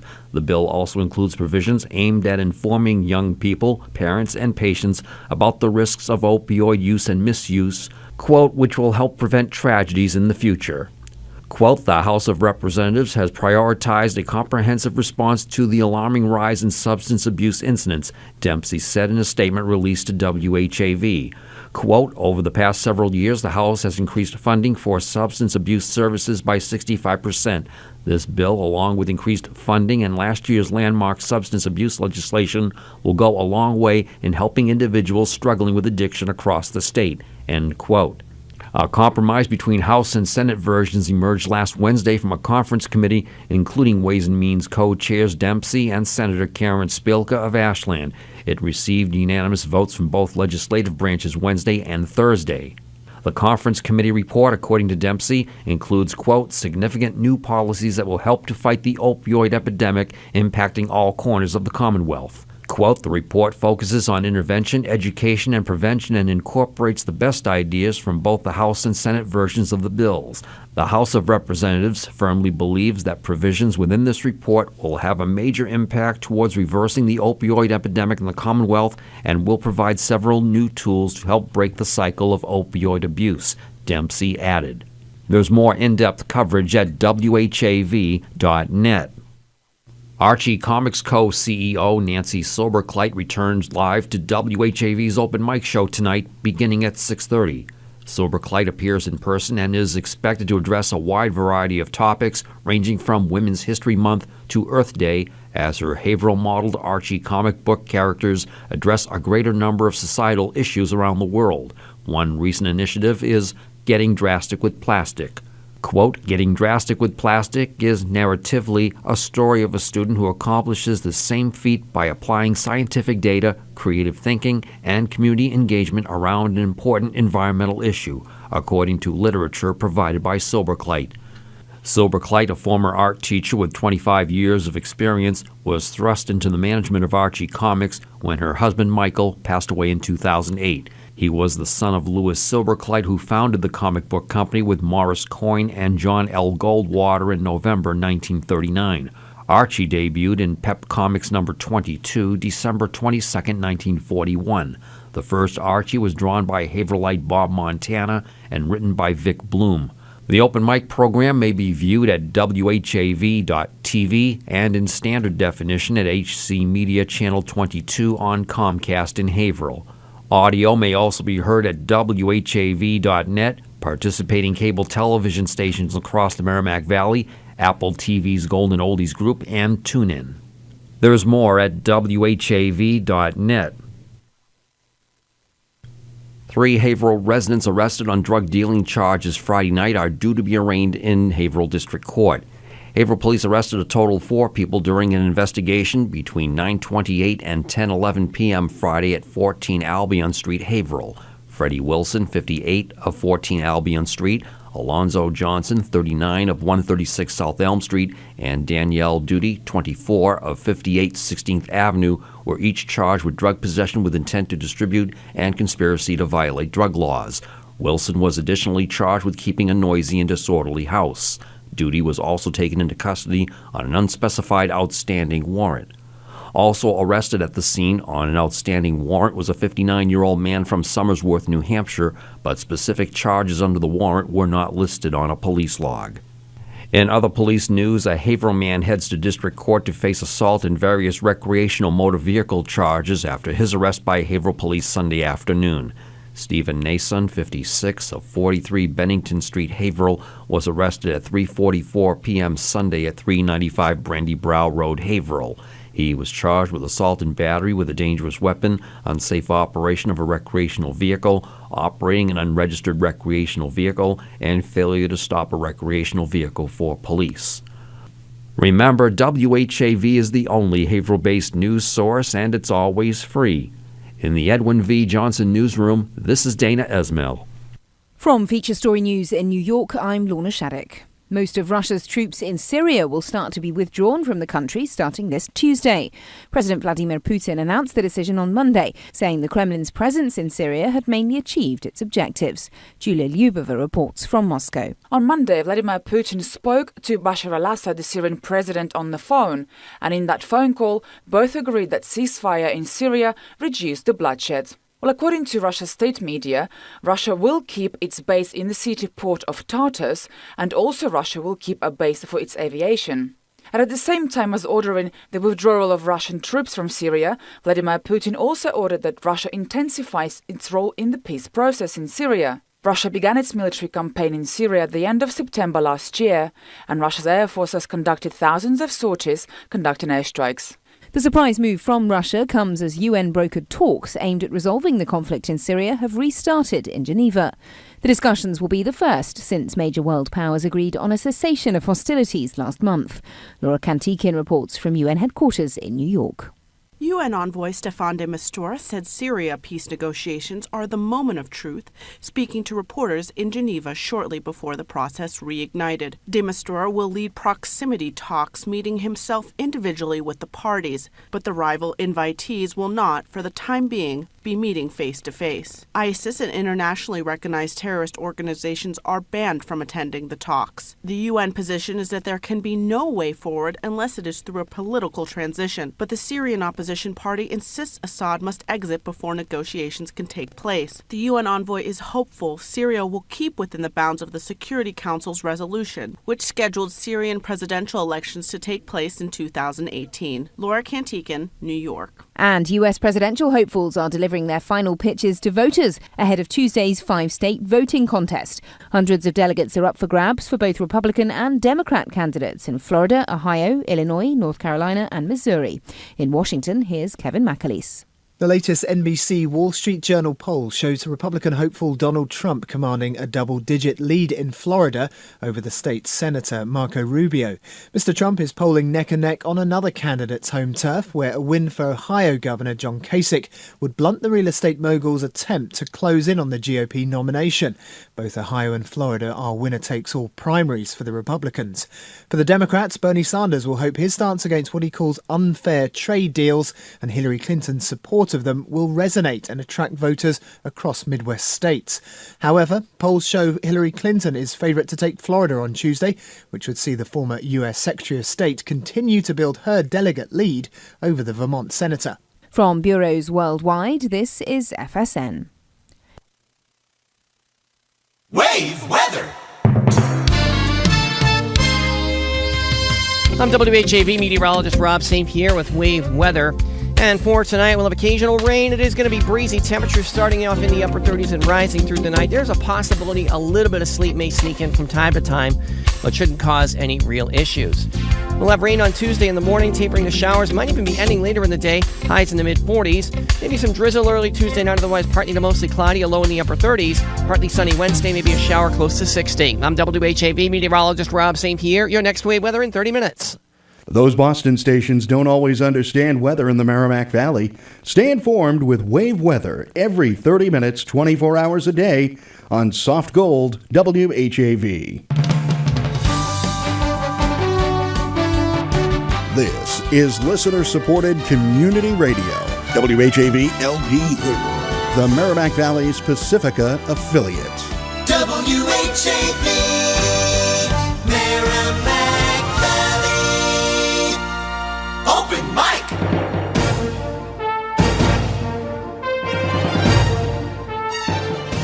From the Edwin B. Johnson Newsroom, WHAV presents the Open Mic Show with Tim Coco. Make your voice heard. Call 978-374-1900. That's 978-374-1900. Or email tcoco@whav.net. This hour of Open Mic being brought to you by the Merrimack Valley Economic Development Council. Smart companies choose the Merrimack Valley. Okay, before we go, we're going to go to Washington State in a second, where Sean Clancy is standing by. He was involved with the documentary that Nancy mentioned to Greg. Before we do that, though, we have Jerry and Methuen on the line. Jerry, welcome back. Hello, Tim. How are you? And Zam Wham Wow, Jerry. Where are you from? I'm from Methuen, but a fellow and I wrote an Irish song, so it's Monday. St. Patrick's Day is Thursday, so I thought I'd at least recite the song. I'm 88, April the 15th of this year. Well, happy birthday. Yeah, thank happy St. Patrick's Day. I won't sing it because I don't think it's kind of sad, because there is in addition to the song, there's a little story that I'll tell you about. It's sad. I'm looking at the original document that me and Ed Ward, and by the way, his name was Eddie DePippo, but for this particular song, his name was Ed Ward. All right, let's hear the song. By Ed Ward, The First Rose of Kalani, lyrics Ed Ward and Jerry McCall, and it goes like this. Let me tell you of a story that became a part of me. 'Twas the sweetest thing that happened since I crossed the Irish Sea. On my way to meet my darling, oh, the angels took my hand, and they led me to the one rose in all of Ireland. First I spied it as I wandered by the lakes of old Killarney, like a vision of my calling, with their lips so red and fair. 'Twas the first rose of Killarney, sure, and God had placed it there. So I picked it for my darling, and she wore it in her hair. Bravo, Jerry. Who said you can't sing? That was beautiful. A little story, yeah. Jerry, so you're going to be 88? I'm going to be 88, April the 15th. Well, you can hold a tune better than I can. Well, I hope you get out there with the bagpipes. I just want to tell one additional thing. Okay. You know, Tim, that we lost our son to opiates last June. Yes, tragic. And, I'm sorry. He was really proud of his Irish heritage, and he always said that he wanted to go to Ireland. Okay. I'm sorry, Tim. And I understand. So my daughter, who knew had a friend in Ireland, pen pal like, went to Ireland. They hired a boat, and they placed his ashes on an island in Killarney, in the Lake of Killarney, and in the process of doing that, they played this song. Oh, isn't that nice? And can I say something, Jerry? You know, you are a great speaker, and you're not afraid to talk about your son. I hope you could, share how much you loved your son and how much you cared about him, maybe with some of the young people around here, because we're hearing more and more about this epidemic of this drug use. In my area here, it's all over. So it's a problem, and people like you can maybe save another person. So I strongly suggest to see if you can go talk about this. Well, thank you, Jerry, for taking the time to share and to sing for us, and we really appreciate it. And I'm assuming we'll talk with you sooner, but if not, happy birthday. Thank you very much. Well, thank you. And Jerry. have a happy It's St. also Patrick's Day.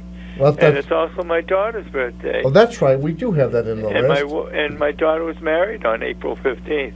It's an important day in your life. Thank you very much, Jerry. Well, thank you very much for allowing me to participate in the program. And we enjoy having you on. I enjoy Monday nights more than anything. Well, and thank you. And I will take that song with me and think about it. It's beautiful. Thank you. Thank you, Jerry. Thank you. All right, now we're going to go to, I believe we're at Washington State. Sean, is that where you are? Sean, are you there? Have I lost the call? Whoops, I don't think I had my button on. Sean, are you there? I'm here. Hey. Okay, yes. Hi, Sean. Sorry, sometimes the call's on his side, sometimes it's on my side. Thank you, Sean. So, Sean, we had a caller just a moment ago, named Greg, asking about the documentary that you worked so hard on. I was wondering if you could perhaps just give a quick summary to our listeners who are unfamiliar with it, and if you know how they might be able to see it. Sure. It's not being shown anymore in public. It's actually only accessible through ordering it or seeing it in a live streaming format. And the film is available at bigsleepfilms.com. bigsleepfilms.com. And I think the audience should know that this has been accepted into film festivals. So, you should be very proud of this documentary because it was accepted to be shown at film festivals around the globe. Now, I understand, Sean, that you kind of been remaining in touch with Nancy, and perhaps you want to elaborate on the kinds of Archie interests you continue.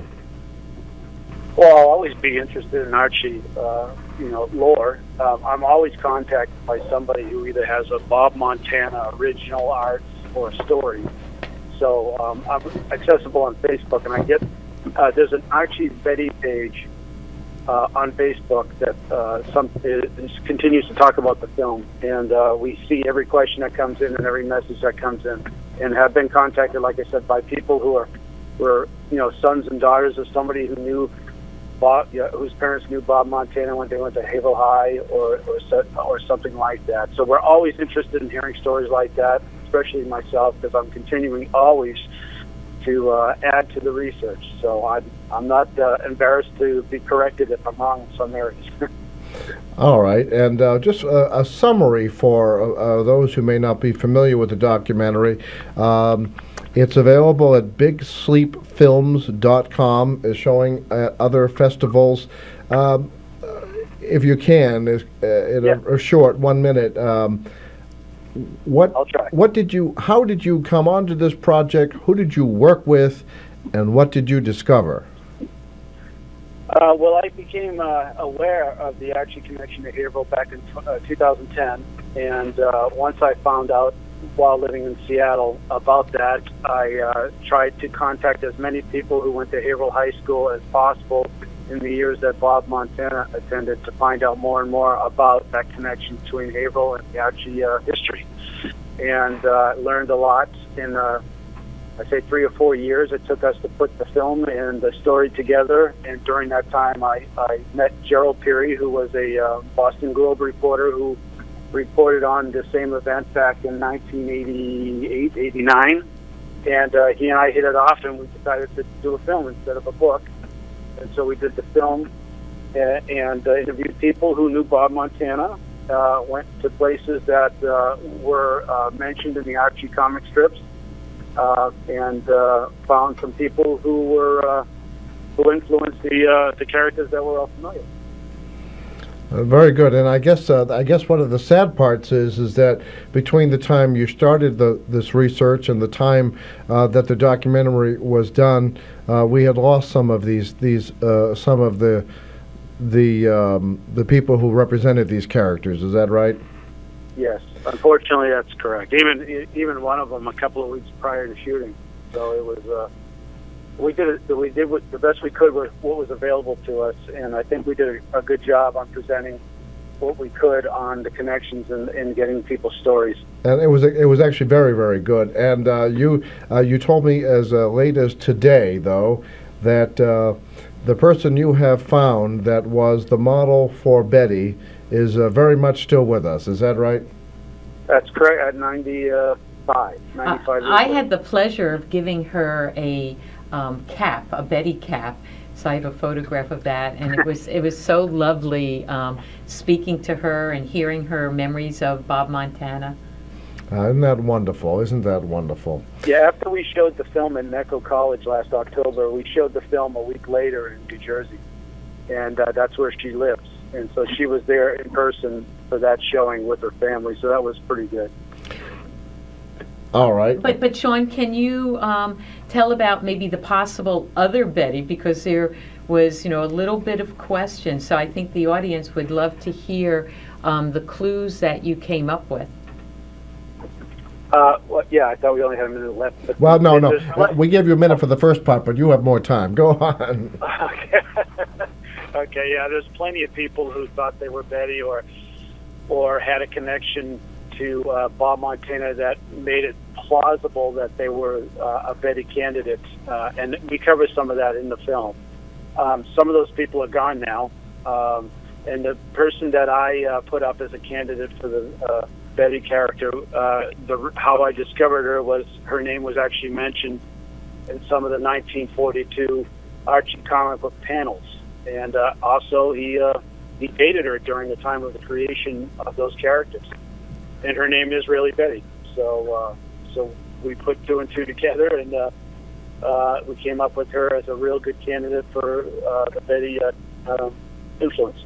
But can you imagine, Tim, you had a lot of women from Haverhill, coming out saying, "I'm the real Betty."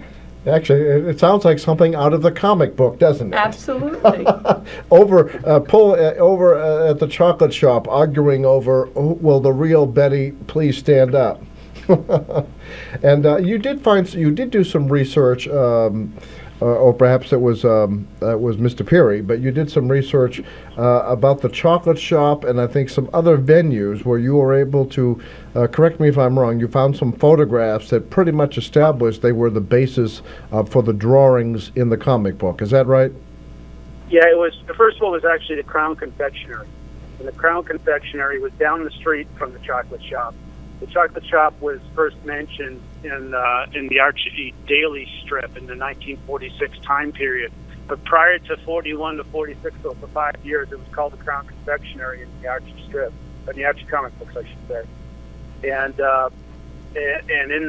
in the comic books, the Crown was mentioned as the Crown. So the name of the hangout place was mentioned in the published comic books. Actually, you raise a good question, and I'm sorry that I don't know the answer, but I bet Nancy does. Is there still a newspaper column on Archie? Yes, there's a few newspapers, and there happens to be one in New Delhi in the India Times that still publishes Sunday an Archie strip. So, as we know, newspapers have been, dwindling, but there are still newspapers around the globe that publish Archie. I think there's even one in Dubai. I see. Really, this is a very selfish question for WHAV listeners who read WHAV.net. Is it available through a syndicator for, say, things like a radio station website? I would say I'll give you the name of the syndicate and you can ask them. It's usually a package you buy and you can put them up on your website, I'm sure. Oh, okay. Very interesting. Well, folks, there may be more of Archie than you know. All right. Sean Clancy, thank you very much for taking the time to call in. I know there's a big time difference, but we appreciate the work that you've done on this, and I just want to make sure people, again, are aware. They can go to Big Sleep Films, one word, .com, and it's a download or a stream of the documentary? Yes, that live stream, yes, correct. And if they want to contact me directly, they can email me directly, too. If you don't mind, I can give my email address. Is that okay? That's perfect. Okay, it's M as in Mary. I'm sorry? Clancy.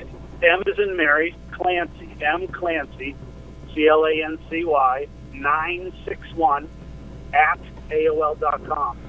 All right. I'm interested in being contacted by anybody or any listener that has a story about the Archie and Bob Montana, so don't be shy. All right, so mclancy961 at AOL.com if you want to pass along some information or learn more from Sean. Thank you very much, Sean. And Sean, before you go, since I know you are such a big fan, Archie Comics just released a special edition called Archie Comics 75 Years. So check out your bookstore or go to the Archie Comics website and you will see that, and hopefully you'll pick up a copy. It has tons of stories. And that's right. And for the rest of you, again, archiecomics.com. One word, archiecomics.com. 75th anniversary. Sean, isn't that amazing? Yeah, this December coming up, it will be 75 years since Archie was created. All right. Well, thank you very much, Sean, for helping us out tonight. And thank you for all your work. My pleasure. Anytime, Tim. All right. Thank you. And, of course, I'll be following up you. with Sean. Sean also is very much involved in old-time radio. It is, I think, very busy right now working on a convention. Where's the convention, Sean? It's in Bellevue, Washington, April 14th and 15th. And Tony Dow will be there, and many people who were in radio during the 40s and 50s. All right, folks. Tony Dow, you remember that? That's Wally from Leave It to Beaver, right? That's correct. All right. He's a big fan of old-time radio also. Excellent, excellent. Oh, thank you very much, Sean. All right, guys. See you, Nancy. See you, Tim. Okay, thank bye-bye. you. Take care. All right. So much going on here. Okay. All right, that's okay. That works with that. So that was fantastic. We have fans all over the place, and just think, a fan went out and did a documentary. Isn't it? It's incredible. It's incredible. So much here. All right. So, okay, if listeners and readers want to reach you, accidentalboss.com. And for Nancy, I try to combine some words here. For Sean Clancy, we can go to mclancy961 at WHAV.com. It's been a great pleasure to have you on the program. You want to just we're still on. Yes, I'd like to pitch, the other story out of Rise Above. It's called See Something, Say Something. And this is a project I think we mentioned earlier in the show that can spark the conversation on gun violence. So if anyone is interested, I have the teacher study guide with the story in it. Again, it's a gentle story because I feel that our children are aware of this new unfortunate violence that is taking place utilizing guns and weapons, and they may want to talk about it, and this promotes conversation. Very good. Thank you very much. Folks, want to see this again, go to WHAV.net, bottom of the page, and you can watch this video again beginning later tonight or tomorrow morning. That's all the time we have. Amazing it went by so fast, so thank you for joining us for the Open Mic Show. We're back next week with Phil Brown and Tom Vardabedian discussing their book, Armenians in America. Thank you very much, folks. And zam wham wow to Haverhill. Zam wham wow, right? So I'm going to use that. Thank you. Open mic!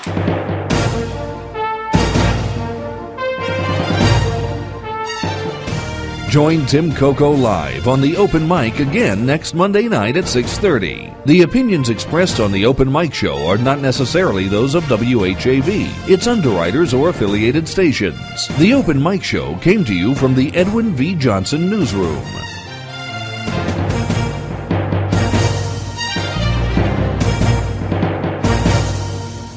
It's 8:30. Your membership enables WHAV to remain local and independent. Consider joining at WHAV.net. Catch the wave! You've been told everyone can succeed if they just put in the effort. You're doing that, working more than one job, but you still find yourself falling further behind. What happened? This is Professor Richard Wolff. My weekly economic update puts your struggle in perspective. It discusses the forces holding you back and what you can do about it. Listen Friday nights at 7 p.m. right here on WHAV. WHAV is the only Haverhill-based news source, and it's always free.